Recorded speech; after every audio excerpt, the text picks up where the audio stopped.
Dober dan. V današnji Zoom kavici imamo gospoda Damjana Prelovška, enega velikega strokovnjaka za Jožeta Plečnika. Ko smo se pogovarjali, kako ga naj predstavim, je pač rekel, samo Damjan Prelovšek je dovolj, ne. Zdaj, mislim, da je vsem treba, da povemo, da gre za enega uglednega znanstvenika, diplomata, zgodovinarja.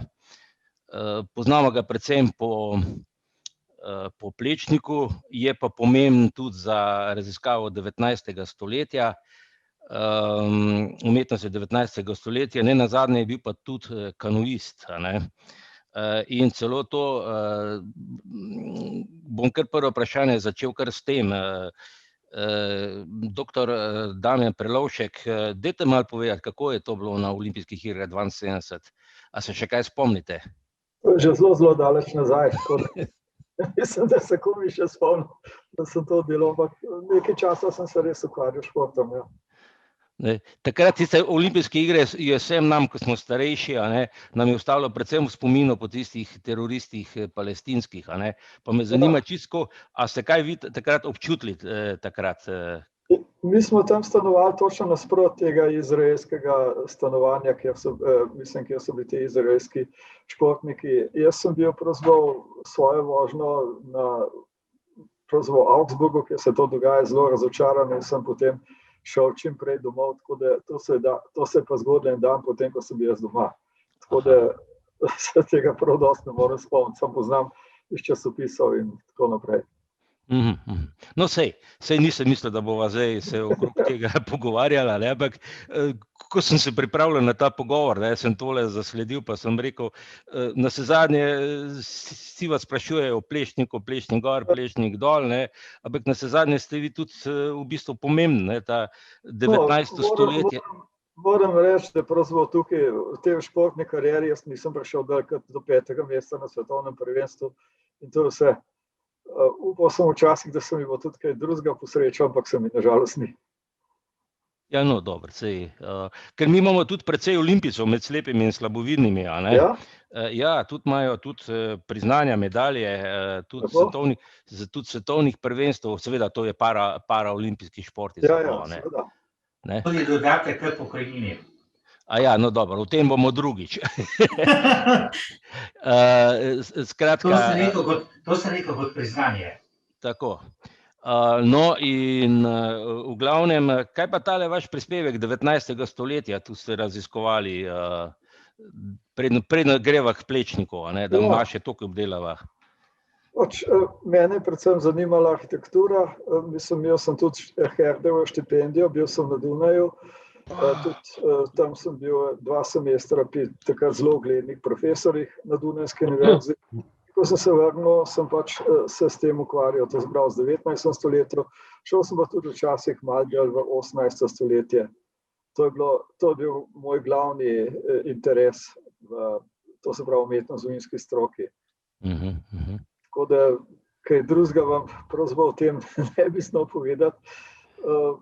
Je tudi to, da so pač, veliko sem tudi okoli hodil po Evropi, gledal te stvari, veliko mi je pa seveda dal Dunaj, kjer so vsi pač naši umetnostni zgodovinarji, pa tudi vsi umetniki so praktično študirali na Dunaju, to je bilo naše cesarsko glavno mesto. Koliko je pa recimo Plečnik vplival na vas, glede na to, da je zdaj, bom rekel, vaše, teorija in praksa je Plečnika, ne? Živite v enem čudovitem stanovanju, ki ga je Plečnik opremo, a ne, oziroma hiši, hodijo ga gledati iz New Yorka, iz celega sveta ga hodijo gledati, pravzaprav živite v, kako bi se temu reklo, v spomeniku prve kategorije, ali kako, če... Ja, to je spomenik državnega pomena je, mislim.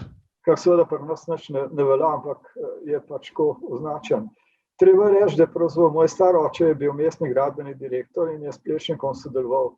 Vse, kar se v Ljubljani naredili, pač se oddela oba. To se pravi, ne moj star oče, ne Plečnik, nimate zato v Ljubljani nobene ulice, ki bi se po njim imenovali. Jaz sem pravzaprav že od malega, sem bil pač v tem stanovanju, sem se užival to lepoto. Pri nas doma so vedno govorili samo zelo pozitivno o Plečniku, kot o velikem umetniku in tega se tudi nekako nalezel, tako da sem potem tudi sam začel če dalje bolj s tem ukvarjati in sem videl pravzaprav, da je to nek zelo pomemben umetnik. Po drugi strani je bilo pa takrat velja, ko sem bil še majhen ali pa potem v šoli in tako naprej, da Plečnikova umetnost ni pomembna, zaradi tega, ker je bil takrat funkcionalizem in Plečnik ni bil funkcionalist in torej Plečnik ni pomemben arhitekt. Šele ko sem bil potem na Dunaju, sem spoznal, da je pravzaprav so njegove korenine Plečnikove pravzaprav v Dunajski secesiji pri Otto Wagnerju in vsem tisti, ki so takrat živeli na Dunaju in da brez tega se Plečnika ne da razumeti. Zato sem se tudi najprej posvetil temu delu študija, to se pravi Dunajskemu obdobju Plečnika, kjer pač tega ni bilo narejenega in to vse je potem zelo obrestovalo. Vsi, ki se danes ukvarjajo s Plečnikom, pravzaprav teh stvari ne poznajo. In vsi izhajajo samo iz tega, ker vidijo pri sebi, to se pravi v Ljubljani, tudi ne poznajo, mislim, prav njegovega praškega dela in brez poznavanja obojega se to ne da, mislim, Plečnika ne razumemo. Treba je tudi vedeti, da pravzaprav so te stvari tudi prepletale. To, kar je Plečnik delal v Pragi, se je prepletalo s tem delom, kar je delal v Ljubljani. In zato je treba nujno vedeti točno tudi, kako je to bilo v Pragi. Jaz sem bil tam tudi, ko se je pripravila ta velika razstava leta 1996, sem tudi 6 mesecev prebil v arhivu Praškega gradu in te stvari študiral. Tako da pravzaprav nekaj vem. Zato mi je danes zelo včasih hudo, ker vidim, da ljudje pišejo vse sorte stvari, ne da bi poznali dejstva. Te neumnosti se širijo in jaz pravzaprav imam pa ta problem, ker vem več kot drugi, ker pač ni samohvala, ampak dejansko tukaj le 50 let študija, zato pač so drugi mi nevoščljivi in me ne pustijo nekje zraven in tako naprej, tako da se jaz lahko danes omejim samo na to, da popravljam njihove neumnosti, ki jih pišejo po revijah in druge. Ja, jaz moram priznati, da sem pred enimi Plečnik je tako, kot ste rekel, ja, v nekem trenutku je bil Plečnik precej zanemarjen, pozabljen, zanemarjen je še zmeraj, ne. Pozabljen je bil in jaz sem ga prvič se srečal s Plečnikom v Pragi, ko smo imeli ogled Prage in smo šli gor na grad, ne. In potem, in to je bilo enih 40 let nazaj, a ne. In potem sem zasledil, da pravzaprav nisem bil glih edini, ne, saj je tudi kralj Aleksander, ko je prišel na obisk v Prago, je rekel, a mi lahko priporočate kakšnega arhitekta, da bi meni zgradil, ne, in so pa potem rekli, ja, seveda, se ga imate vi, saj imate Plečnika v Ljubljani. Ja, to je res, ja, sej. Plečnik je do kralja bil tudi, mislim, ga tudi ni hudo, tituliral tako, kot bo treba, mu je rekel samo gospod kralj. Vedno zanimiva je tudi ta anekdota, ker mogoče jo poznate, ko je kralj pač povabil Plečnika, da pride v Beograd, da bi mu svetoval ali pa kaj se zidal, je Plečnik se usedel v vlak, to se pravi ne v prvi razred, ampak v tretji razred in potem je šel peš lepo na Dedinje, kjer ne bi ga sprejeli. Te so potem, policija je v Srbiji poslala takoj telegram, kako izgleda in tako naprej, da so ga potem le ujeli na poti in ga usmerili na prav konc. Tudi, ko je Plečnik piše v nekih spominih, je pravzaprav s kraljem stavilo 5 minut skupaj in upa, da mu je šlo zelo na živce. In Plečnik je pravzaprav rekel, da tiskar je ravnka zgrado, da je bilo najboljše, da se takoj podre. In pravzaprav tukaj ni bilo kakšnega velikega, mogoče, kralj je bil vse premalo izobražen oziroma kulturen, kot je Masaryk rekel, da je naš kralj je pravzaprav bolj vojak kot kulturen in to je pač Plečnik tudi tako jih malo čutil. Ja, sej, jaz se spomnim, zdaj ponedeljek sem bil v Celju in sem šel do Mohorjeve družbe in sem se spomnil, kako sta šla z Finžgarjem, s katerim sta bila velika prijatelja, sta šla tudi z vlakom gledati tole hišo v Celje in ga je pač Finžgar vprašal, a ne, in je potem, ko je on to temeljito pregledal hišo, je potem rekel, da dajte, kupite jo, ne. Ja, veste, to je pravzaprav, tam je tudi so veliko nejasnosti, ker pravzaprav to hišo je pravzaprav nastala po Plečnikovih načrtih, to se pravi ljudska posojilnica v Celju, kjer je pa potem dal enemu od svojih študentov, da je to potem zrisal načrte in tako naprej. In to je ta študent pravzaprav imel za diplomsko nalogo. In zato se danes smatra, da je pravzaprav hiša delo tega študenta, ne pa Plečnika, ampak zares je tako, da je Plečnik naredil pravzaprav vse detajle.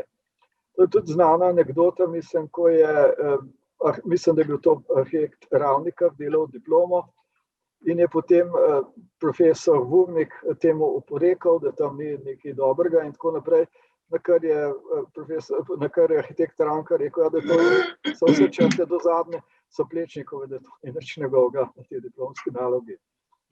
Se vidi, da Plečnik je bil zelo perfekcionist in je vztrajal na vsem tem, da se je to res izvršilo tako, kot je bilo treba. Če kdo ni pošteval tega in je delal kaj po svoje, Plečnik ni hotel s tem imeti ničesar več skupnega. To se je pokazalo, naprimer, tudi pri tem akademskem kolegiju današnjem. Včasih je bilo to Baragovo semenišče, kjer je arhitekt Suhadolc oziroma inženir Suhadolc sam začel nekaj spreminjati načrtov, ker mogoče ni bilo vse dovolj praktično. In Plečnik pa vse temu delu pol odrekel. No, jaz sem zdaj tukaj najdel lahko je samo eno vprašanje, Izvoli. preden gremo na Trnovsko faro. Koliko je pa resnice v tem, doktor Prelovšek, da Plečnik bil bolj estet kot pa, ne vem, fizik, te zakonitosti fizike, pa je samo bolj tuje? To je zelo težko. Plečnik je predvsem arhitekt, mislim, on se je... Dobar dan. Ja, on se je izobrazil za arhitekta. Arhitektura obsega tudi seveda tudi tehniko, tudi statiko in tako naprej. In Plečnik, ko je prišel prvo leto, ko se je vpisal na fakulteto, se pravi na akademijo, na Dunajsko akademijo, je profesor začel razdajati naloge. Plečnik ni bil sposoben in se je hotel umakniti, ker ni imel predizobrazbe, se pravi šole, ki je v Štajerskem Gradcu. Zato vendar je profesor Wagner ugotovil, da je to, mislim, da je izredno nadarjen, izredno talentiran, zato ga je vzel v svoj atelje, kjer se Plečnik potem tudi učil, mislim, določene stvari, svoj vpis pa geometrijo in tako naprej, in te stvari je potem on tudi obvladal, kot je pisal svoji materi domov, je rekel, da se je tudi naučil zelo hitro računati traverze in tako naprej, tako da tukaj težko rečemo, da Plečnik ni bil tehnično izobražen. Na vsak način pa je vedno tako, da z arhitektom sodeluje tudi nek inženir, nek statik in tako naprej. In tukaj je Plečnik imel svojega zvestega sodelavca v Antonu Suhadolcu, s katerim sta potem gradila tudi, on je bil zraven pri Šišenski cerkvi in še pri vrsti drugih objektov, ki jih je Plečnik gradil. Tako da jaz ne vem, upam, da sem vam odgovoril na vaše vprašanje. Ja, hvala. Pri Plečniku je recimo fajn, on, ko je delal notranje opremo, on je bil v bistvu mizar, izučen mizar, ali kako ćemo reči, in je imel ta občutek tudi, kako stvari se delajo, in je bil menda tudi zelo zahteven, kar se tiče izdelka, znal je tudi stvari po tleh metati, če ni bilo v redu. Ja, mislim, on je bil izredno, mislim, kot mizar je bil eden, recimo med arhitekti dunajskimi eden, ki se je največ s pohištvom lahko ukvarjal in ki je znal iz lesa izvabiti vse, mislim, to se pravi, vse njegove lastnosti, mislim, tehnične. Zato je, mislim, Plečnika treba razumeti, da je pač imel tudi velik uspeh. Halo? Halo? Ja. Halo, da smo se zgubili. Rok, daj unmuti. Kaj veš, mogoče pa kaj drugega narobe. Čakaj. Koliko sem jaz slišala, pozdravljeni, ni košket, to nekaj šumi in potem je to vse prekinjeno. Jaz gledaj nekaj, ja. Ja. Samo malo. Ja, a se slišimo? Ni v redu, se že od začetka ni v redu z njegovim... Čakaj. Dej,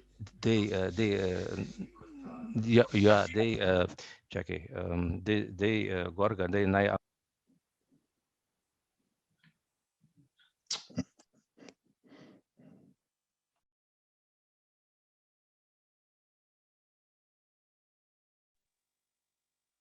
Mečkam se opravičujem. A se slišimo? Zdaj bojo, takoj bomo zrihtali stvari. Tehnika ljudstvu. Ja, no, jaz lahko vmes, medtem ko sej mislim, da me slišite, medtem ko zdaj mi tole delamo, lahko preberem en članek iz leta, ki to je bil Gorenjski glas, 1.1.53, ki je noten en pogovor z Plečnikom in piše takole. Plečnik v Kranju. V soboto 20. tega meseca, a se slišimo? Ja. Ja, tako zdaj. Evo, smo, okej. Zdaj deluje. Najlepša hvala za prijaznost. Ja, se opravičujem. No, torej, tale članek Plečnik v Kranju je šel vse enkrat v Gorenjskem glasu 1.1.53.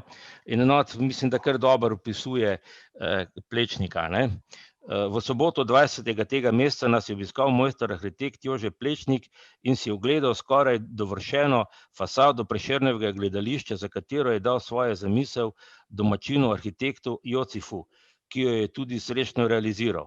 Med pogovorom z mojstrom Plečnikom smo spoznali, da je 82-letni umetnik kar ves pomlajen in srečen spričal realizacije njegovih zadnjih najbolj drznih načrtov. Sam skromno pripominja, da je stvar prelepa, vendar neprevzetna. Pravil je še, da se mu zdi vse, kar dela, študija, šola za bodoče rodove in da je take stvari ustvarjati prava socialna dolžnost. Saj ne žive ljudje le od kruha, treba je skrbeti tudi za njihove potrebe po lepoti.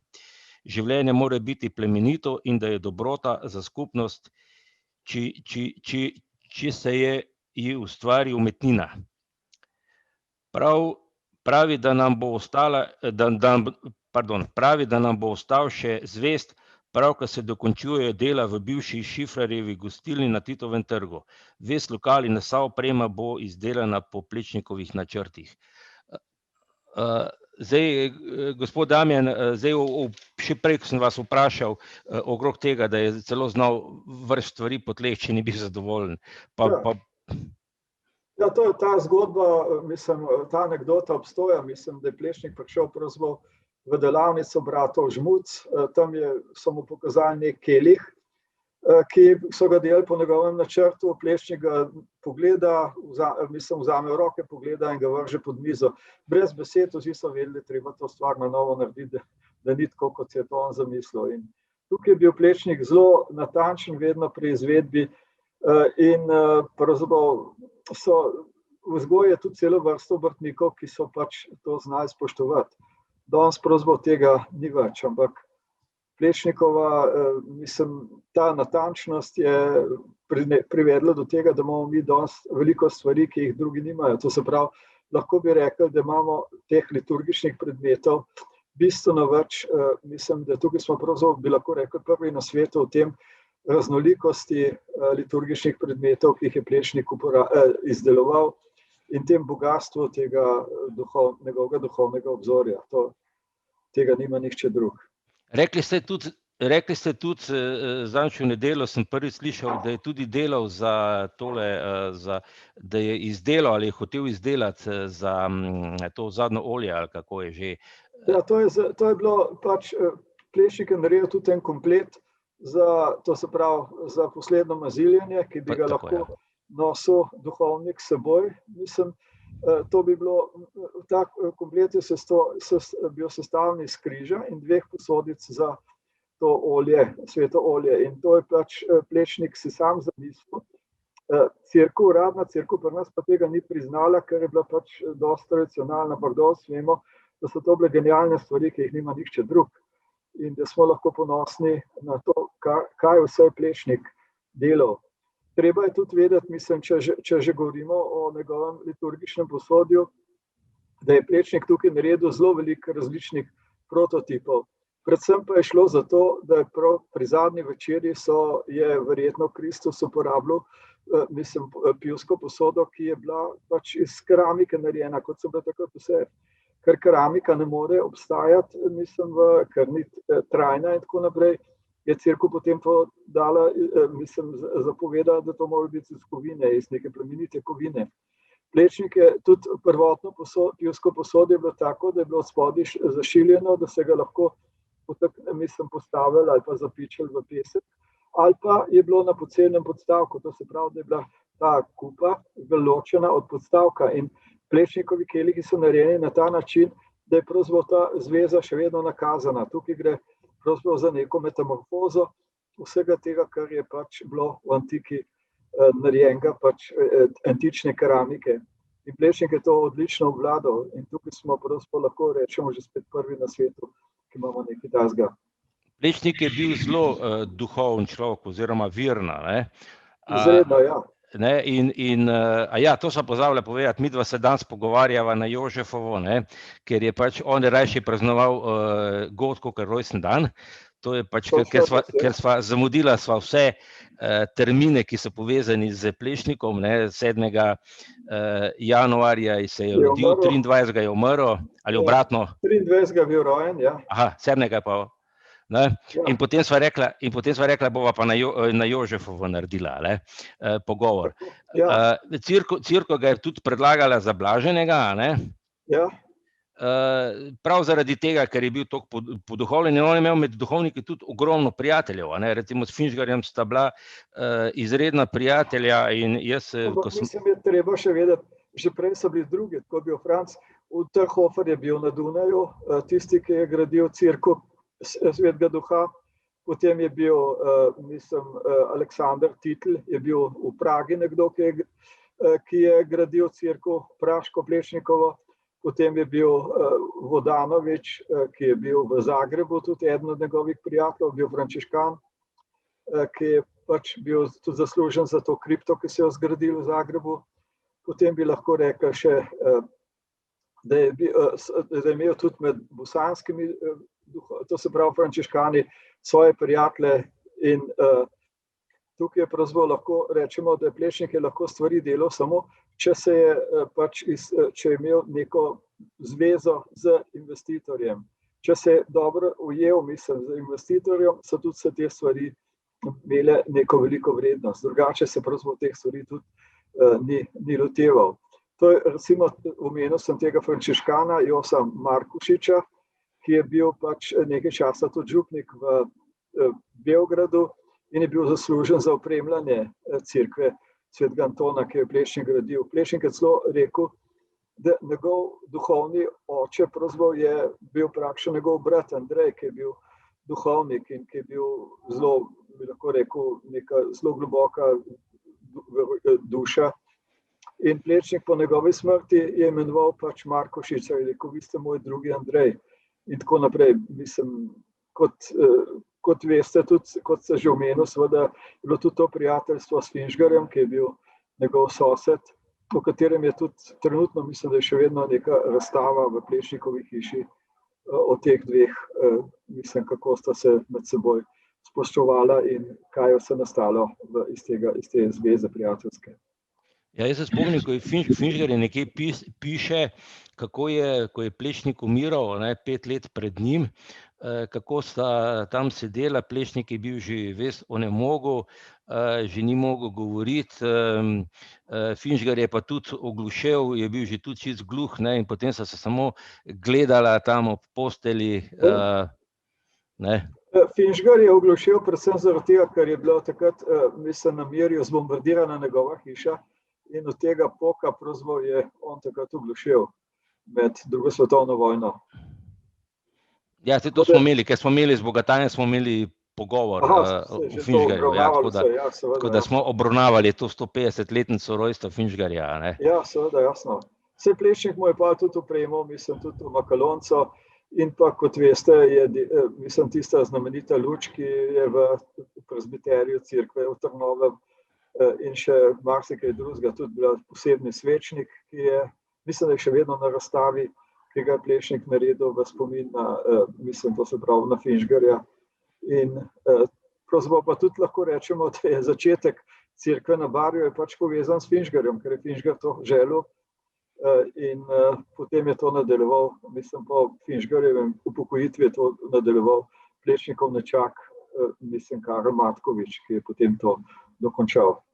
No, ta moja, bom rekel, moja cirkev na Barju, ne, tam sem se poročil, oziroma žena z mano, no, tako bom rekel, glede na to, da jaz nisem bil niti krščena, ne.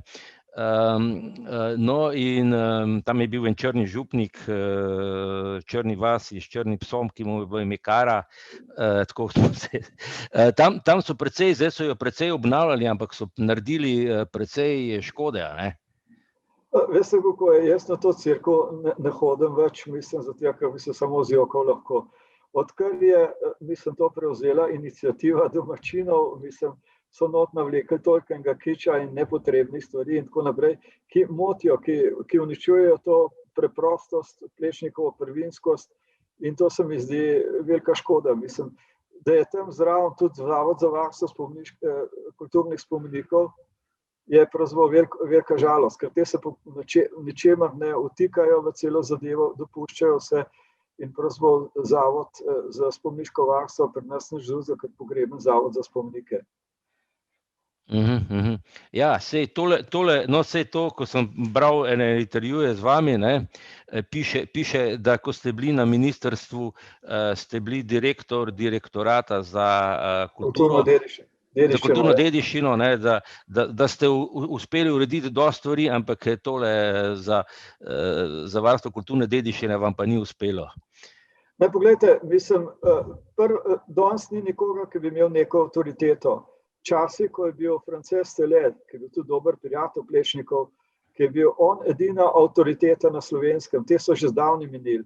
Potem so prišli njegovi učenci, nekateri, ki so se od njega učili, kot je bil Ivan Komel, je bil Marjan Zadnikar, Nace Šumi in še nekateri. Te so pač nadaljevali s to doktrino, mislim, varovanja kulturnih spomenikov. Danes je velika praznina, ni nikoga, ki bi se proizvali, pa na prste ene roke lahko še preštejemo vse, ki so kolikor toliko sposobni v tem spomeniškem varstvu, drugače pa to neka ustanova, ki človek ne ve zakaj, tam 200 ljudi je na plačilnem spisku, od njih pa nobenega efekta. Poglejte samo, kaj so naredili s Plečnikovo hišo, ki je bila sicer nagrajena z nagrado Europa Nostra, ampak je pravzaprav obnovljena tako, da je pač, da človeka skrbi, kaj je z našim spomeniškim varstvom. Tam so vso scenerijo, ki je bila se nabrala umazanerija na Umetu, so skrbno obnovili. V sami hiši je prej bilo vse v redu, zdaj po vsakem dežju je tam 10 cm vode, not v kleti, pravi bazen, manjka cel kup stvari, mislim, ki so bile včasih v tej hiši, kar se vidi na starih fotografijah. Jaz vem za vse, kje so, mislim, vendar me nihče nič vprašal, ker pa sami se drugi bolj vejo. In pa kar je velika škoda, tudi na vrtu je bil tak alpinum, kjer je Plečnik z veseljem in veliko predanostjo gojil razne okrasne rastline. Tega so enostavno pri tej obnovi enostavno črtali in ga ni več. Tako da je zelo vprašljivo, mislim, če se ljudje, ki pojma nimajo, vtikajo te zadeve. Napisali so tudi nek zbornik vsem tem, kjer je tudi polno napak noti. Ne vem, zakaj ljudje raje ne vprašajo tistega, ki nekaj ve, kot pa da sami nekaj mečkajo po svoje. Ja, vi imate dve knjigi, ne, ki so šle v tujini, pa v Sloveniji ne more jeziti, ne, pa so bile celo knjige leta, ne, v Yaleu, univerzi v Ameriki so jo izdali. Poglejte, ne, mislim, da bomo bolj natančni, leta 1979 sem jaz izdal knjigo o Plečniku Dunajski čas. Ta knjiga je bila potem 86, mislim, da je bila ponatisnjena, dopolnjena izdaja, ta je bila proglašena za eno med najlepših knjig v Avstriji. Na kar sem potem še izdal knjigo, monografijo to se pravi pri Rezidenc Verlagu v Salzburgu, to se pravi v Nemčini, in potem je ta knjiga išla še pri Yale University Press v Londonu in Ameriki, in potem je bila knjiga potem tudi v Italiji šla in pa na Češkem. Pred 2 leti sem to knjigo tudi izdal, sem jo posrečil zdaj v Sloveniji, nekoliko dopolnjeno za novim slikovnim gradivom. Zato, ker se mi zdi zelo pomembno, če vi, mislim, govorite o arhitekturi, da so tudi fotografije ustrezne. Če gledate monografije, ki so jih napisali drugi, boste videli, da je ta oddelek, mislim, da se pravi Plečnikovega dunajskega časa in Plečnikovega praškega časa izredno ozek oziroma izredno kratek in potem neskončno velik, mislim, del, ki govori o Plečniku v Ljubljani. To se pravi, da se tukaj vidi nekega znanja o tem. Ravno tako se uporabljajo neke prastare fotografije, ki so sicer lepe, so vse črno-bele, vendar jaz mislim, da je za ljudi zelo pomembno, da tudi vidijo, kakšno je stanje danes, kaj se da videti, kaj je še ostalo od vsega tega. In to se trudim, mislim, jaz se že dolgo vrsto let ukvarjam s tem fotografiranjem, mislim, Plečnikovih del. Prišel sem do tega, ker sem pač za razne članke in tako naprej rabil fotografije Plečnikovih del, treba je fotografu vse razložiti, kako z njim iti, mu povedati, kaj ne naredi, kako naj to dela in tako naprej. Na koncu je rezultat nezadovoljiv in še plačati ga morate. Kot sem rekel, boš se kupiti sam profesionalno opremo in sam narediti. Tako pravzaprav, jaz imam recimo tudi največji arhiv Plečnikovih del, to se pravi fotografij njegovih. Imam prefotografiran tudi vse njegove dokumente, načrte, njegova pisma in tako naprej, tako da lahko delam tudi neodvisno od muzeja Plečnikovega. In to mislim, da je to zelo pomembno. Dajte mi povedati, zdaj je ta teden, mislim, da je ministrstvo izdalo okrog stadiona, Plečnikovega stadiona. V tem okrog tega Plečnikovega stadiona je precej polemike, precej stvari. Vi ste celo mogli eno kazen plačati Pečečniku, Ja, tam je skozi tož, mislim. Zdaj pred kratkim je pravzaprav odnehal, ker zgleda je zbankrotiral in je pač šlo potegnil nazaj to tožbo in celo mi je plačal tiste stroške, ki sem jih imel s tem. To se pravi, da stvar je zelo čudna. In kar je pa zanimivo, pa to, da Pečečnik vedno imel možnost, da je govoril svoje neumnosti mislim, na televiziji v ta najboljšem času vedno ali pa pisal v časopis, medtem ko drugega nobenega niso pustili zraven. To se pravi, tudi tukaj gre, bi lahko rekel, za del korupcije pri celi zadevi. Tega štadiona že zdavnaj ne bi bilo več, če ne bi bilo te civilne iniciative, mislim, fondovih blokov, ki se pač zavzemajo za njegovo ohranitev. Mi vsi vemo, da bi se štadion lahko uporabljal naprej, mislim, kot za rekreacijo Ljubljančanov, lahko pa tudi za razna šolska tekmovanja in tako naprej. To se pravi, to je tisto, kar mesto noče slišati. Mislim, jaz sem potem velikokrat o tem pisal, kot ste že rekel, sem bil tudi zato velikokrat na sodišču. In to pisanje je pravzaprav prebral tudi minister to se pravi Vasko Simoniti, minister za kulturo, ker sem v enem članku napisal, da pravzaprav ne zadostuje tarnanje nad tem, kaj se dogaja, ampak da je ministrstvo tisto, ki lahko kaj ukrene. In tako so na ministrstvu potem takoj razveljavili to, kar je napisal, to se pravi, eden od članov tega Zavoda za varstvo kulturne dediščine, to je bil konzervator generalni konzervator za Slovenijo, ki je napisal pač dve priporočili za investitorja, v investitorjev korist in povozil potem vse, kar predvideva za spomeniško varstvo. Čeprav je recimo stadion bil tudi zavarovan kot spomenik državnega pomena. To se pravi, da tukaj je minister ravnal prav, to je zdaj prišlo tako daleč, da verjetno bo zdaj to težko dobil gospod Pečečnik gradbeno dovoljenje za uničenje štadiona. Kar je posebej zanimivo, je to, da on med svoje stroške navaja celo to, kar je sam uničil. To se pravi, on je potrgal nove bakrene žlebove z gloriete, zato da bi to propadlo čim prej.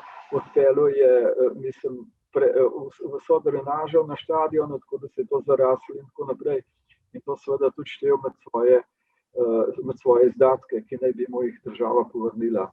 Kako se bo ta stvar razvila, še ni čisto jasno, vendar mislim, bo trajalo to še nekaj časa in me zanima, kakšen bo končni rezultat.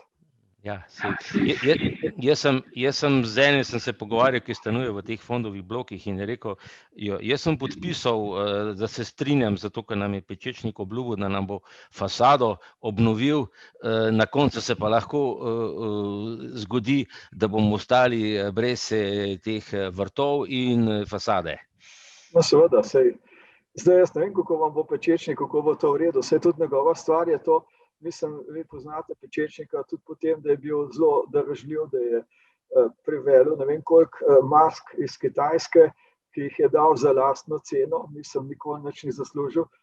Samo transport je bil potem 10-krat dražji, kot bi bil normalen. To se pravi, da tukaj je vedno kaj odzad, to ne morate imati kot neko zelo humano akcijo njegovo. Ja, življenje ni ničesar zastonj. Ja, tudi nekdo, veste, ki se ukvarja z igralnimi avtomati, to se pravi z igro na srečo, je tudi njegova moralna identiteta mogoče tudi z tega stališča ni čist jasna. Mislim, ali je to zelo človekoljubno dejanje, filantropsko ali ni, mislim. Ja. A se midva vrneva zdaj k temu, zakaj bi bilo dobro, da bi Plečnik bil razglašen za blaženega, tako kot recimo Gaudí, pa še, ne? Predvsem Plečnik je predvsem arhitekt, ki je vedno trdil, da je cerkev tista osnova vsega, mislim, in da za njega so bile pač cerkve, jih je delil na dve skupini, ena cerkev, v katerih se da moliti, in druga, v katerih se ne da moliti. Mislim, zato Plečnik je tudi se ukvarjal največ z raznimi tipologijo cerkva, od podolžnih, bazilikalnih, do centralnih, do okroglih in tako naprej. In pri tem pokazal izredno, mislim, bi lahko rekel, inventivnost. Zato je prav, da bi ga pač tudi cerkev sama, da bi ga cerkev pač razglasila za blaženega, mislim, kar bi si absolutno zaslužil. Če berete njegova pisma in tako naprej, je tukaj več teologije v njih, kot je pa, mislimo, o sami arhitekturi. Vendar, kot veste, smo mi zelo čudna dežela. In to pri večini naših vrlih umetnosti, zgodovinarjev in tako naprej, se smatra, kot da bi bilo nekaj to zelo negativnega, če bi bil Plečnik, to se pravi tudi izbran med blažene, ker enostavno trdijo, da bi to Plečniku celo škodovalo. Jaz mislim, da popoln nesmisel. Če vidimo, kaj se dogaja z Gaudíjem, da je bil Gaudí, mislim, razglašen za blaženega in je to samo še dodatno pripomoglo k njegovemu, bi lahko rekel, poznavanju in interesu za. No, Gaudí je živel na gradbišču cerkve, ne, se pravi, je živel v cerkvi, ne, dobesedno. Ja, seveda, saj Plečnik tudi ni dosti drugače živel. Če pogledate, kako je imel on urejeno svojo hišo, to je zelo asketsko, mislim, in tako naprej. To je človek, ki je bil kompletno predan Bogu in ki se je ves čas ukvarjal s tem. On je rekel, da je najlepša stvar, ki jo lahko človek naredi, je, da prebere neko poglavje iz Biblije pri sveči, to se pravi, pri živi svetlobi in tako naprej. To so stvari, rekel je tudi. Mislim, da je, ko sta se pogovarjala z Markošičem glede cerkve in Markošič v Beogradu in Markošič Marske predlagal, je Plečnik rekel, da cerkev ni kino, ampak je to bolj kalvarija in da je treba pač to upoštevati in da pač ne sodijo vse stvari, mislim, v cerkev.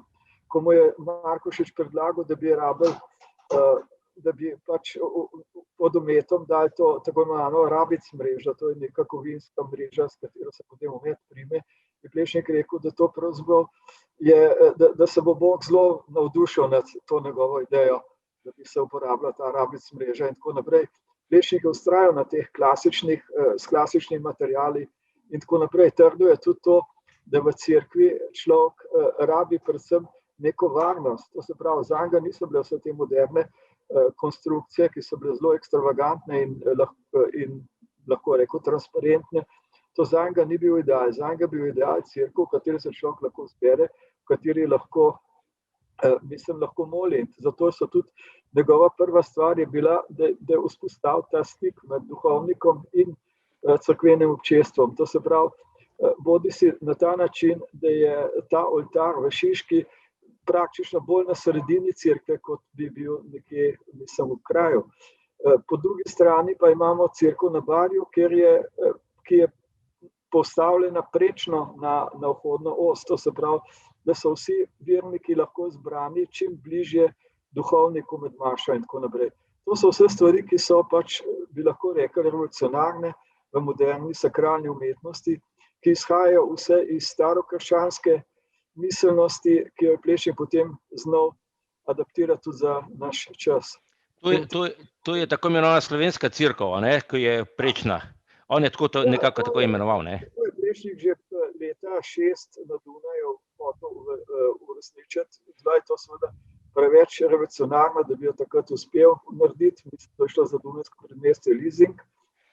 In je potem to idejo večkrat zasledoval. In ta cerkev je mislim, znana potem, ali pa oziroma njena značilnost je, da tukaj ne gre za župnijsko cerkev, ampak Bar je bila cerkev, mislim, podružna cerkev. In na podružni cerkvi bi morala biti ta zveza z duhovnikom še tesnejša, kot pa je to lahko v neki veliki, mislim, župnijski cerkvi.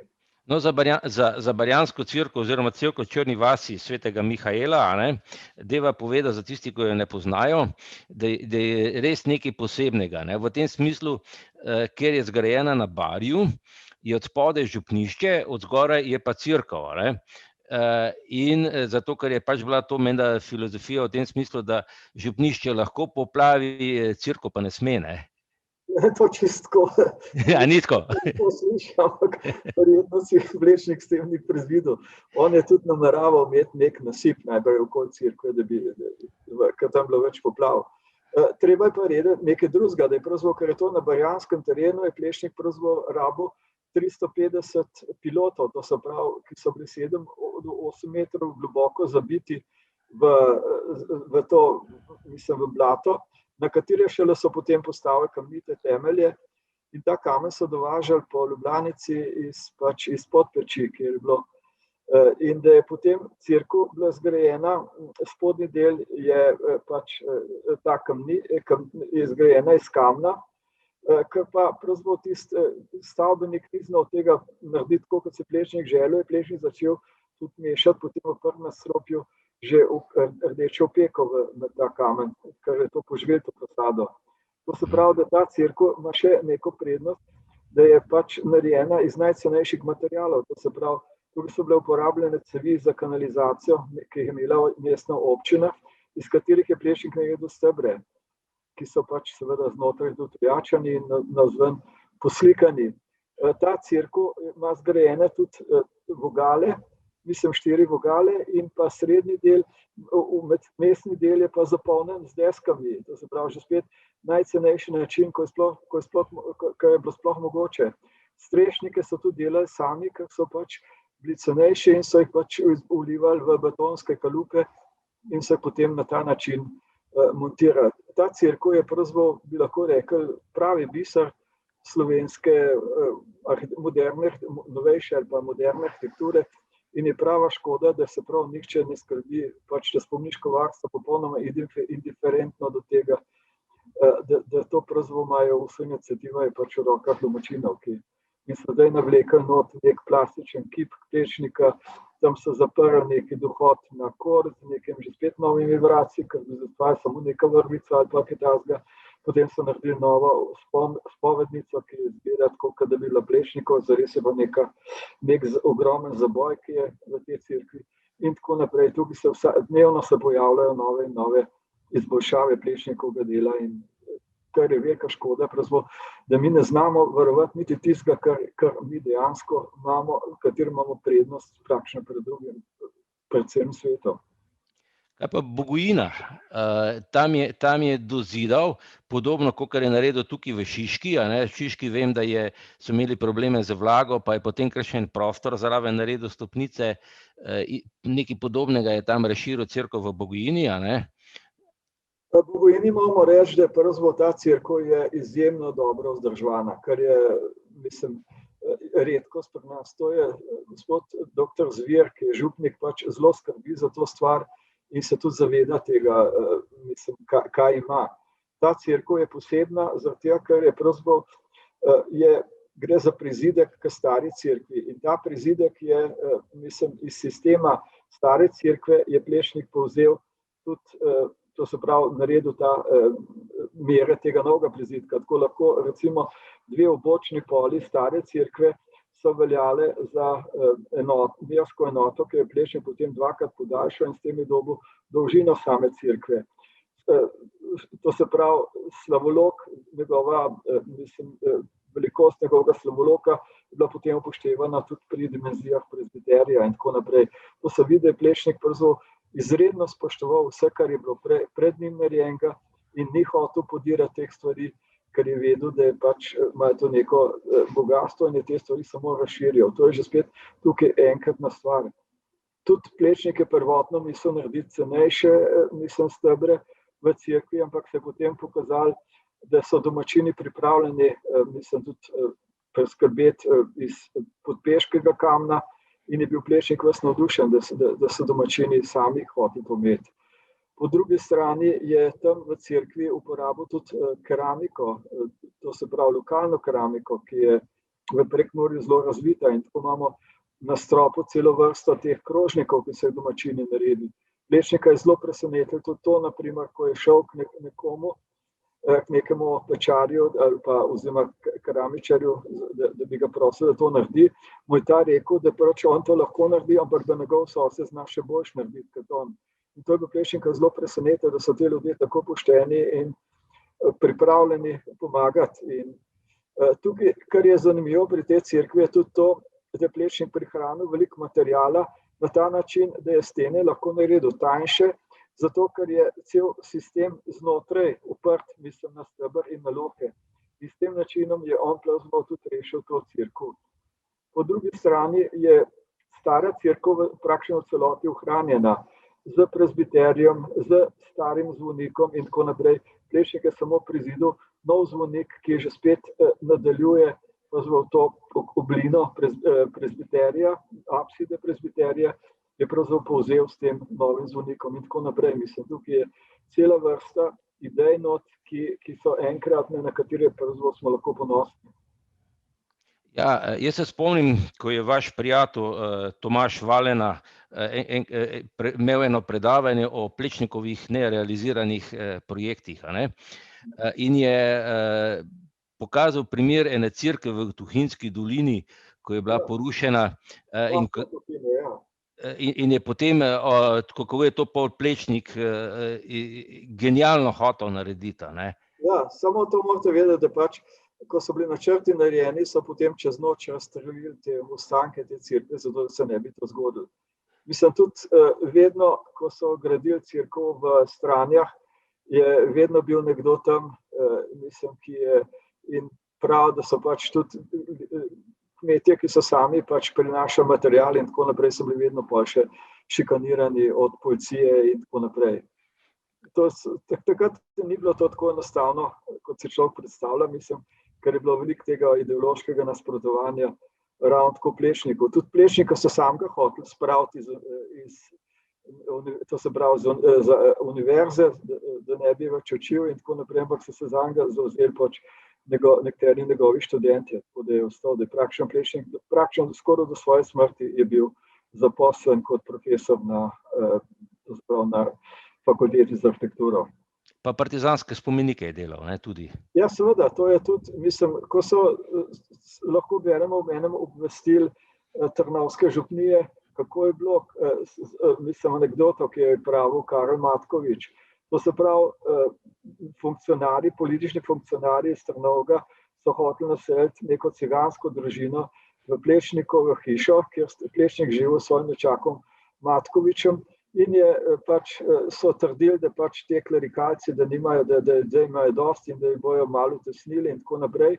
In so začeli že, cigani so začeli že nositi njegove knjige in vse to v nekam nakup, da bojo to vse skupaj zakurili in tako naprej. Plečnik je samo obupan na to gledal, medtem ko je, to se pravi, služkinja, ki je bila takrat, mislim, da to Urška, je stekla na pomoč na fakulteto, tam našla arhitekta Mihevca, ki je bil tudi partizanski komandant in Plečnikov učenec. In ta je prišel v uniformi in je rekel, da bo vse postrelil, če ne bojo to nehali. Tako so potem Plečnika rešili pred tem. In tudi cigani so takoj to spokali in so odšli, medtem ko ta funkcionar je bil v Soboban, ni vedel, kaj narediti. Ja, super. No, jaz imam še dosti vprašanja, tako da če ne bo nobenega vprašanja z vaše strani, dragi moji udeleženci, bom še kaj vprašal, ampak dajte zdaj vi vprašati. Imamo izjemno priliko, tako da, evo, Slavica je dvignala roko. Mikrofon si vklopi. Evo, Slavica. Ja, doktor Prelovšek, kaj pa potem, kako je potem vozil Plečnik, glede na to, da je bil tako veren? To smo že rekli, da je imel težave s komunistično oblastjo in tako naprej, ampak kljub temu je bilo nekaj te nesakralne arhitekture, pa kako je s temi mostovi, ki bi jih naj potem celo delali po njegovih načrtih, ne vem, žitni, mesarski in tako naprej. Dajte še malo o tem povedati. Poglejte, Plečnikova Ljubljana je bila zaključena praktično z koncem, to se pa začetkom druge svetovne vojne. Po njej se pravzaprav ni dosti gradil. Plečnik je med vojno naredil veliko načrtov za Odeon, za Južni trg, Parlament. za most, ki ne bi vodil iz Novega trga proti gradu, za dostop na Ljubljanski grad in še celo vrsto drugih, ki pa so vsi ostali na papirju. To se pravi, Plečnik je bil sicer, je vzgojil veliko študentov in tudi med tistimi, ki so bili komunisti in tako naprej, so ga močno spoštovali in zato je pravzaprav Plečnik se lahko naprej ohranil. Imel je pa tudi edini zaščitnik njegov, je bil minister Ferdo Kozak, ki je bil minister za kulturo in tako naprej, za katerim je Plečnik že pred vojno delal in mu je opremljal svoje stanovanje in tako naprej. In Ferdo Kozak je tudi hotel narediti veliko razstavo Plečnikovi 80-letnici, ker bi se pokazali vsi ti načrti in tako naprej. Plečnik seveda tega ni hotel, ampak so potem rezultat tega je nastala potem knjiga Napori, v kateri je Plečnik skupaj z Steletom pač publicirala te stvari. Tako se pravi, da Plečnik je lahko ustvarjal na fakulteti, ampak moramo vedeti, da po drugi svetovni vojni so k njemu prihajale samo praktično študentke. Zelo malo je bilo študentov, ker vsi so šli več ali manj so šli k njegovim učencema, prav Ravnikarju in Mihevcu, so tam dokončavali svoj študij. Medtem študentke, ki so bile marljive in tako naprej, v kateri Plečnik sam rekel, da bo zelo težko, da bojo uspevale, zato ker ženske imajo pač svoje obveznosti, so matere in tako naprej, in se zato ne morejo posvetiti vse svoje življenje samo arhitekturi. Zato je pravzaprav Plečnik lahko uspeval tudi naprej. Zlasti, kot rečeno, s pomočjo Ferda Kozaka, ki ga je tudi Plečnika pripeljal do tega, da je Plečnik naredil potem tudi projekt za slovenski parlament in pa potem je Plečnik imel tudi še to nalogo, oziroma da se je udeležil natečaja za novo obrambno ministrstvo v Beogradu in pa za novo, to se pravi, tudi za novo skupščino, za novo gledališče praktično v Novem Beogradu. Tako da, vendar, kot rečeno, Plečnika tudi drugi niso prav imali več, vsi so mislili, da je to pač nekdo, ki je že zdavnaj zastarel, ki nima kaj povedati. Danes pa vemo, da so pravzaprav te stvari njegove Plečnikove, je toliko novih idej v vsaki stvari, da pravzaprav smo lahko samo ponosni na to, da smo imeli takega arhitekta. Arhitekt Boris Podreka, moj dober prijatelj, ki živi dela na Dunaju, je celo izjavil, da je to bil največji Slovenec vseh časov. Tukaj moramo vedeti, da pravzaprav mi slavimo Prešerna, slavimo Trubarja in tako naprej, kar je vse lepo in prav, vendar te stvari, ko so prevedene, nimajo več tistega, kar ima arhitektura, ki je razumljiva vsem. In to se pravi, mi bomo lahko s Plečnikom uspevali, če ga bomo znali predstaviti tujini in pravzaprav ga postaviti v bok vseh tem, ki danes veljajo za pionirje moderne arhitekture. Jaz mislim, da ta čas bo prišel. Ne vem, če sem vam odgovoril vse, kar ste Dajte želeli. sam še povedati, kaj je zdaj s tem žitnim mostom pa z mesarskim mostom? A je to narejeno po Plečnikovih načrtih ali? Veste, za mesarski most, ki bi moral biti tukaj vsred med Tržencem, je pravzaprav, ko je prišel nov župan po tem, ko se je po osamosvojitvi in delni spremembi sistema, je bil položen že temeljni kamen. Takrat je bila še mislim, ena od Plečnikovih učenk, Laka, je bila še pripravljena tudi sodelovati s kiparskimi, to se pravi, dopolnitvami tega mostu. Vendar je pozneje bil natečaj za novi most, v katerem je bilo potem v tem natečaju prepovedano, da bi bil ta most zastrešen. In tako je arhitekt Jurij Kobe dobil to nalogo, da je to naredil. In ta most, ki je zdaj, nima s Plečnikom popolnoma nič skupnega, je popolnoma drugačen. Lahko si mislite o njem karkoli. Je sicer na tem mestu, kjer je Plečnik predvidel, ampak to je tudi vse. Po drugi strani pa žitni most ni bil od Plečnika nikoli predviden. Žitni most je delal arhitekt Boris Podreka, naš največji arhitekt, mislim, ki takoj za Plečnikom, ki živi in dela na Dunaju, ki je bil, mislim, njegov oče je bil tržaški Slovenec, njegov oče je bil tudi adjutant kralja Aleksandra, potem se je družina preselila v Trst in iz Trsta potem na Dunaj. In potem je Boris Podreka velja tudi v Avstriji za enega najpomembnejših arhitektov, ki gradi praktično po vsej Evropi in on je bil eden prvih, ki je naredil tudi Plečnikovo razstavo. Že mislim, 67. leta je bila razstava Plečnikova na Dunaju, ki je Podreka naredil. In to še vedno zanjega je Plečnik seveda eden velikih arhitektov svetovnega formata. Tako da ta žitni most je sestavljen, je narejen kot iz dveh delov, to se pravi, ni v isti črti, kot gre potem te stopnice, grejo na drugi strani gor, ampak je sestavljen, mislim, kot iz dveh mostov. Na sredi je neka točka srečanja, kjer so tudi klopi, kjer lahko človek počiva. In kot gre za nekako res zanimivo arhitekturo, mislim, ki bi bila lahko samo funkcionalna, ampak je kljub temu, ker je imel v rokah arhitekt nekaj več. Podreka je naredil tudi veliko drugih načrtov za Ljubljano. Ena stvar je bila tudi za Šumi, ki so ga zdaj že spet gradijo po nekem načrtu, ki ni vreden pol krajcarja.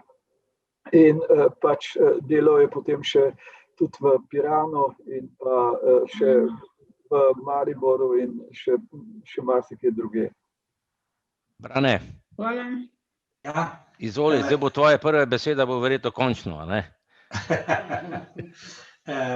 Glede na to, da bi Slovenska cerkev želela, da je bil razglašen za blaženega, in prej ste na kratko rekli, da je živel asketsko življenje zelo veren, me zanima, ali je celo življenje živel samo za, da preprosto rečem, arhitekturo in Boga, ali je še kaj drugega v svojem osebnem življenju. Mogoče da je kako zvezo si. Mislim, to, kar ste povedal, je popolnoma drži. Lahko bi rekel, kdor bere njegove pisma, nekdo pozna njegovo zapuščino in tako naprej, lahko ugotovimo, da je Plečnik pravzaprav živel le za Boga in da je bil pravzaprav izredno skromen v svojem, v svoji hiši, ki jo je imel in tako naprej.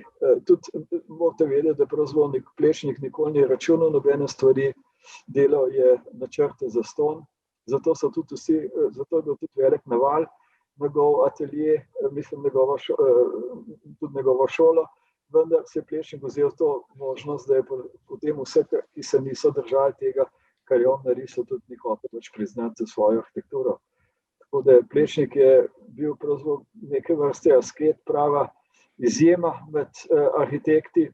Pojdite si pogledati, mislim, Ustavno sodišče, to je bila nekoč zbornica trgovine, obrt in industrijo, tam imate veliko tablo, na kateri piše, da je bila stavba prenovljena po načrtih arhitekta Franceta Tomežiča v šoli arhitekta Plečnika.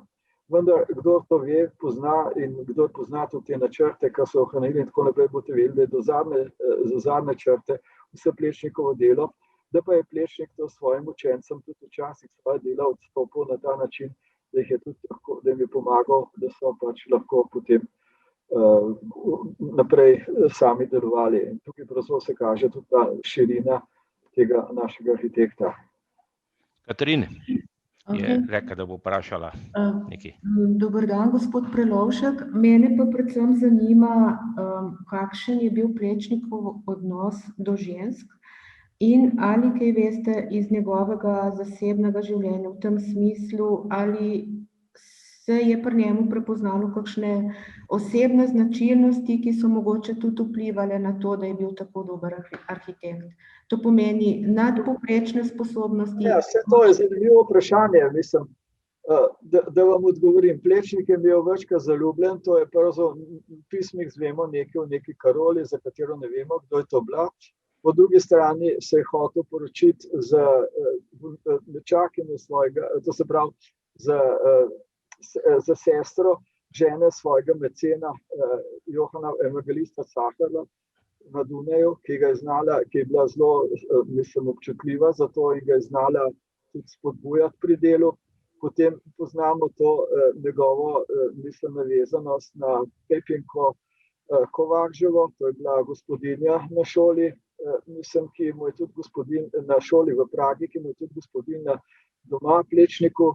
Poznamo potem njegov odnos do Alice Masarykove, ki je bila hčerka predsednika Masarika, s katero je Plečnik gradil Praški grad, in pa tudi še nekaj drugih žensk je tukaj v Plečnikovem življenju. Vendar Plečnik se je vedno določil, mislim, ko je Finžgar pisal recimo o tem svojem znanstvu z Caherlovo, za to Marijo Peham, ki je bila pač sestra Caherlove žene, piše, da bi se on lahko oženil hitreje kot kdorkoli drug, ampak potem je premislil, prav, če vzamem Dunajčanko, ne bom celem življenju govoril, ne bom mogel več v maternem jeziku govoriti, če vzamem neko, ki bo lepotica, bom mogel samo za njo delati, če pa vzamem eno, ki ne bo lepa, sem jo pa gravžala celo življenje, zato je boljše, da ostanem pravzaprav neoženjen. In to je Plečnik tudi ostal in je imel ta prostovoljni celibat celo življenje. In mislim, to ga je tudi spodbujalo k delu. To mi je enkrat Podreka tudi razlagal. Rekel, poglej, pri Miss van der Rohe, ki je bil arhitekt, ki je imel oprostite žensk, kolikor je hotel in tako naprej, je vsa ta arhitektura popolnoma enostavna, gladka, ravna in tako naprej. Pri Plečniku, ki pa žensk ni imel, je pa pravzaprav vse to v arhitekturi not, tukaj je cel kup nekih napetosti, nekih detajlov in tako naprej. In to se pozna tudi v njegovi arhitekturi. Ne vem, ali ste to želeli ali je, mislim, možda kaj. Ja, zelo se... Izvoli, Katarina, ker izvoli ti. Ko sem se zanimala oziroma brala o Plečniku, sem nekako dobila vtis, da mogoče ima on tudi neke osebne značilnosti. Ne vem, vse, kar sem prebrala, me je spominjalo na značilnosti, da gre mogoče za neko obliko avtizma. Zato me zanima tudi ta njegov odnos do žensk, da se je ustrašil, vedel je točno, kaj hoče, ne vem, posvetil se je arhitekturi. Ja. V tem smislu me zanima, če kaj o tem veste. Poglejte, danes je to drugače, kot je bilo nekdaj. V času, mislim, Plečnika, ko se je Plečnik šolal na Dunaju in tako naprej, ko je tudi sta skupaj živela z bratom, ki je študiral medicino in tako naprej, je bilo drugo vprašanje. Tukaj je bilo vprašanje, kaj bo z nami Slovenci. Mislim, tukaj so bile, takrat je bila prva slovenska umetniška razstava v Ljubljani prirejena in tako naprej. In Plečnik si je vzel za ideal pomagati svojemu narodu in vse svoje ideje in vse svoje delo posvetiti slovenskemu narodu. In zaradi tega tukaj ni šlo za nikakršen avtizem ali karkoli, ampak za neko globoko prepričanje, da je edini na ta način, da pač praktično meniškega življenja lahko on največ lahko da nam Slovencem. In pravzaprav to je šlo za neko osebno odločitev. Mislim, ki danes zelo težko razumemo, ker danes tega seveda ni več. In to je tisto, mislim, ker tudi vsa ta generacija teh prvih, ki so študirali tudi na Dunajski univerzi in tako naprej. Poglejte, to so se vsi ljudje, ki so se praktično žrtvovali, ko so prišli v Ljubljano, so izgubili pravzaprav vse tisto svojo kariero, ki bi jo lahko delali v tujini, s tem, da so postavili na nogo slovensko univerzo. in da je pravzaprav ta stvar začela funkcionirati. Mislim, tega idealizma danes zdaleč ni več. Danes pluvamo po svoji domovini, ne znamo je ceniti, kar je velika žalost. Medtem ko ta generacija je pravzaprav živela čisto za druge ideale in te ideali so tisti, s katerimi se danes nas navdaja z nekim velikim spoštovanjem do vseh teh ljudi. Ja, ker Plečnik je bil zelo cenjen arhitekt, oziroma imel svojo delavnico na Dunaju, bil je cenjen imel je precej naročil med Dunajčani, tako da... Tukaj je bil, prosite, da vas prekinem, on tudi, mislim, ker je bil Plečnik je bil nekdo, ki ni bil trgovec, on teh stvari ni znal tudi naučevati, mislim, da zaprav. Če on ne bi imel tega Sacherla, ki je bil njegov mecen, za katerega je zgradil to znamenito hišo na Dunaju, bi on še zdavnaj propadel. Tako da je bila zanjega edina možnost, je bila pač oditi v Prago in se tam zaposliti kot profesor na umetno-obrtni šoli. Po drugi strani, po prvi svetovni vojni je potem šlo za to, da so začeli preurejati Praški grad. In Plečnik je bil tudi v tej komisiji, kot član pač šole, je bil v tej komisiji in ker ta načrt za ureditev vrtov na jugu Praškega gradu ni prinesel pravega rezultata, so potem Plečnika imenovali za arhitekta. In Plečnik je tukaj navdušil Masarika z idejo, da bi postavili velik obelisk z večno lučjo v spomin padlih češko-slovaških legionarjev. In to je pač Masarika zelo pritegnilo in tako je Masarik pravzaprav Plečnika postavil za arhitekta Praškega gradu in je to Plečnik bil do leta 1935. In to se je delalo z veliko odgovornostjo. Plečnik je tukaj pravzaprav dal svoje najboljše stvari. To se pravi, lahko bi rekel, vrh Plečnika je praktično v Pragi, kjer je imel te možnosti, kjer mu je Masarik to omogočil, da je delal z plemenitimi materiali in tako naprej. In Čehi danes to znajo ceniti. Medtem ko mi čečkamo še vedno sprej po Plečnikovih spomenikih in tako naprej in je praktično vse en zanje. Joj, nekaj sem pozabil omeniti, bil se veleposlanik v Pragi. Ja, mislim, med drugim. To je verjetno bila kot nekaj... To mi je omogočilo, da sem pravzaprav tam tudi še lahko nadaljeval moj študijum, da sem si te stvari ogledal in tako naprej. In enostavno dobil sem tudi veliko prijateljev, ki mi tudi pomagajo pri vsem tem in jaz mislim, da bi lahko rekel, da te 4 leta, ki sem preživel v Pragi, so bila le zame dosti pomembna. Pa častni doktorat, moramo omeniti. Ja, to so pač na šoli, kjer je Plečnik učil, so mi podelili tudi častni doktorat, ker sem seveda ponosen. Tega v Sloveniji ne bom dočakal, da bi 200 let živel. Ja, no, dajte še kaj vprašati. Ja, mene pa zanima, Čehi danes, pa Plečnik. Midve s hčerjo so bili par let nazaj v Pragi in je pač hostel tam organiziral en ta hitri sprehod po Pragi in ko smo Slovenci spraševali po Plečniku, je ta vodič bil, zdaj ne vem, je bil to slučaj, zelo neveden o tem, kdo sploh je Plečnik, zato me zanima. Mislim, drugače lahko rečem, da v strokovnih krogih Plečnik velja za enega najpomembnejših arhitektov in je zelo. Recimo, pogledajte, za UNESCO, mislim, da bi se dal Plečnikovo delo na UNESCO seznam, so to storili Čehi. Najprej Plečnikovo delo na Praškem gradu so tako in tako pod UNESCO. To se pravi županja 3. okraja Praškega na Vinogradih, gospa Kozumplikova je predlagala že pred 15 leti, da bi Plečnika dali skupaj, mislim, Slovenci in Čehi skupaj na UNESCO seznam, oni s to cerkvijo, mi pa z drugimi stvarmi. Na kar je seveda pri nas bilo velika, mislim, nasprotovanje temu, da Plečnika pa ne bomo dali kot cerkvenega arhitekta in pravzaprav iz tega ni bilo nič. Prišli so Čehi večkrat sem, vsem je bilo obljubljeno, nič se ni naredili. Na kar je potem že to se pravi še Cerar je šel z svojim ministrom za kulturo, je šel na obisk v Prago, tam so se trepljali po rami, kako fino sodelujemo pri tem UNESCO in seznamu in tako naprej. Ko se je vrnil domov, so seveda pri nas odločili, da bomo brez Čehov delali, ker je Čehe zelo pač razočarali in so zelo se pravzaprav Čehi pravzaprav sploh niso razumeli, kako je to možno, da mi odstopamo od tega projekta. Danes to sami nekaj brkljamo. Zanj sem bil pri ministru Simonitiju, sem mu pač tudi to povedal, rekel, da oni seveda v tej komisiji za UNESCO seveda mene ni, na kar je rekel Simoniti, da me bo na vsak način uvrstil v to komisijo in tako bom jaz edini, ki bi bil politično nastavljen, medtem ko vsi ostali so v tej UNESCO komisiji po svojih, lahko bi rekel, strokovnem znanju. Tako da je to nekaj, mislim, zelo nenavadnega. Lahko rečemo, da tudi tukaj problem tega UNESCO je, da danes v Evropi ne grejo skozi vse te nominacije, ki jih naredi samo ena država. Danes lahko samo skupinska nominacija ima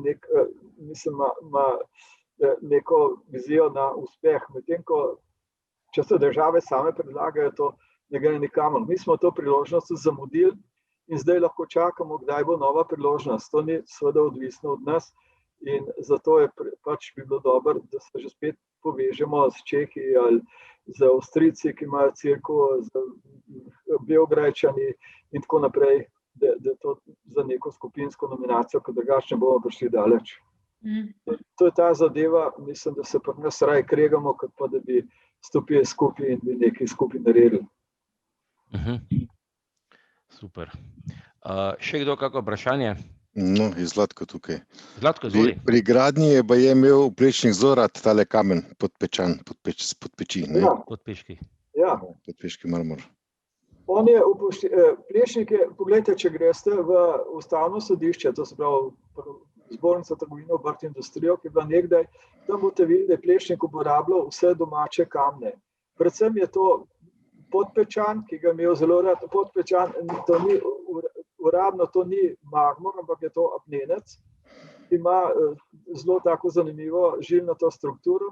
Potem je hotaveljski kamen zelo tudi upošteval kot kombinacija sivega in rdečkastega kamna in pa, kot veste, imate tudi porhovski tonalit, to je, mislim, s katerega Plečnik najel te stebre na stopnišču Ustavnega sodišča. To so bili njegovi priljubljeni kamni, medtem ko jih je on v Pragi je delal z češkim materialom, to se pravi, tretje dvorišče Praškega gradu je tlakovano z različnih, mislim, da je 8 kamnolomov različnih, ki se dobavljajo ta kamen. To je bilo vse simboličen pomen, da je pravzaprav cela ta dežela vključena v obnovo Praškega gradu. Tako kot je pri nas pač Zbornica trgovine in obrt, industrija pravzaprav je narejena iz kamna, samo iz domačih materialov. Edina izjema je pravzaprav so stopnice v te stavbi, ki so narejene iz, mislim, to se nabrežinskega kamnoloma. Nabrežina seveda je tudi slovenska. In z tega nabrežinskega kamnoloma so bile nekdaj narejene praktično vse stopnice na Dunajskem ringu. To se pravi, da ta ljubezen do tega kamna je, lahko bi rekel, da podpeški kamen so uporabljali že Rimljani, vendar potem so ga uporabljali za razne stvari, mislim, za posipanje cest in tako naprej. In Plečnik je bil prvi, ki je temu kamnu že spet vrnil to veljavo, ker ga je znal obdelati, znal ga je loščiti in pravzaprav pokazal, kaj je dejansko v tem kamnu, ker mi prej tega nismo videli. Kaj pa odnos z drugimi arhitekti? Recimo zelo razpito je odnos z Fabjanijema, ne?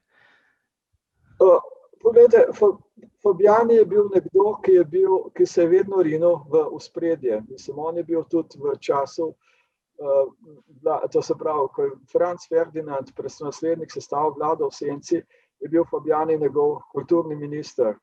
Fabjani je tudi, recimo, ko je bil leta 1901 ples arhitektov, na katerega se udeležil tudi nekdo izmed cesarske družine, je Plečnik to uredil, ta prostor Sofienzele.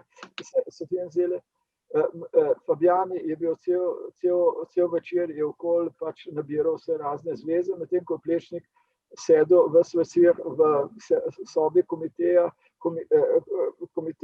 plesnega in je pač čakal na to, kako se bo cela stvar odvijala.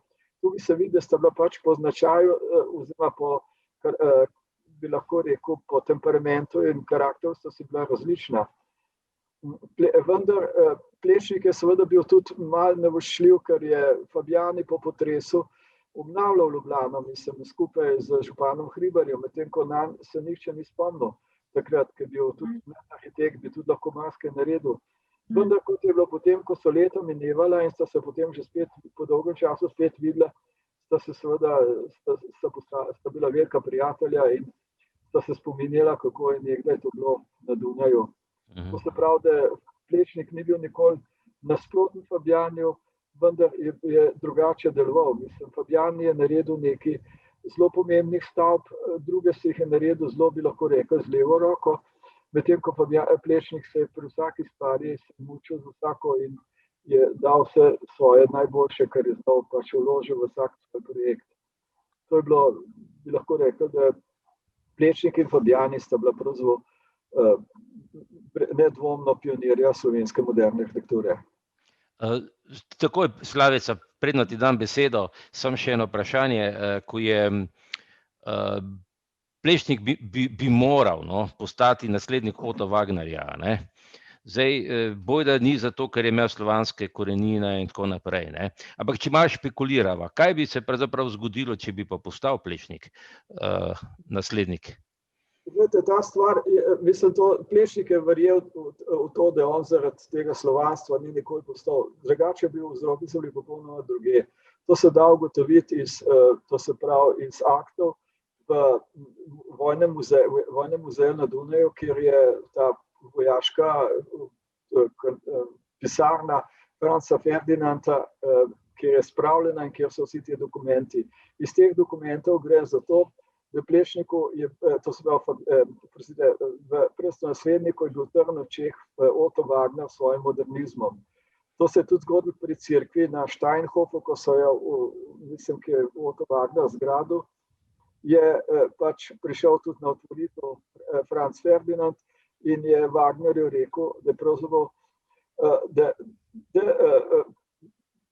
da cerkve časa Marije Terezije so bile pač lepše, na kar mu je Wagner povedal, da pravzaprav včasih so tudi kanone, topove krasili z ornamenti, danes pa jih delajo popolnoma gladke. In to je pač pomenilo, da Otto Wagner nikoli ni več dobil nobenega naročila državnega. To se pravi, prestolonaslednik je hotel imeti za naslednika, mislim, Wagnerjevega naslednika, nekoga, ki bo že spet ubral to pot, mislim, te historistične arhitekture, ki bo pač, zato je iskal med vsemi učenci Friedricha von Schmidta, je iskal neko primerno osebo, ampak vsi so bili takrat že predstari in nihče ni mogel pač tega, mislim, ni mogel tega mesta zasesti. Medtem je akademija sama trikrat predlagala Plečnika, vse trikrat je zavrnil prestolonaslednik te imenovanja. Obstaja tudi anekdota, da naj bi ministru za kulturo in uk in bogočast je Husar rekel skozi okno Hofburga pokazal na tem Mihajlovem trgu nasproti na Losovo hišo in je rekel, vi bi rad, da jaz potrdim nekoga, ki bo take stvari, kot je tole, dajo celo svojim učencem za zgled. To se pravi, tukaj se vidi to veliko konzervativnost prestolonaslednika in to je bil glavni vzrok, da Plečnik ni bil nikoli izbran. In tudi Plečnik je pač se prestolonaslednikom zamiril tudi dvakrat in sicer prvič pri Cahalovi hiši na Dunaju, kjer so oblagali fasado z granitom iz kamnoloma, prestolonaslednikovega kamnoloma v Prosečnicah pri Pragi.